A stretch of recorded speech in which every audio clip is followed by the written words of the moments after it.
দাসপত্তা আমার ভাইয়ের গায়ে হাত দিয়েছিস? এই বস।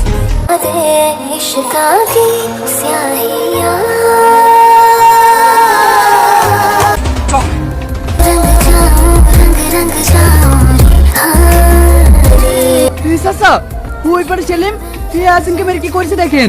সেলিমের এত বড় সাহস, মঙ্গল বংশ ছেলের গায়ে হাত। ইয়াসিন, ওরা তোমাকে কিসের জন্য মেরেছে?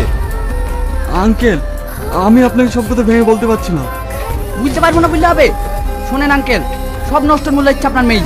কুশল ছেলের সাথে আপনার মেয়ে করছে প্রেম। শালা সেলিমের ভাই টোটো চালায়, তার সঙ্গে শ্রাবণী প্রেম করছে। শ্রাবণী, কাকু ও শুধু আমাকে স্কুলে রেখে আসে আর নিয়ে আসে। চোখে ফাঁকি দিবি? এটা কি? তাহলে যে আসিনকে নির্মম ভাবে মেরে গেল তার কি হবে? ওই বংশকে আমি নির্বংশ করে ছাড়বো। এই তোদের বাড়ি হেসু কিরিত যা আছে সব শান্তে। আর শোন, বৃষ্টির বংশের যাকে যেখানে পাবি সে কিনে কুপি দিবি, তারপরে যা হবে আমি দেখবো।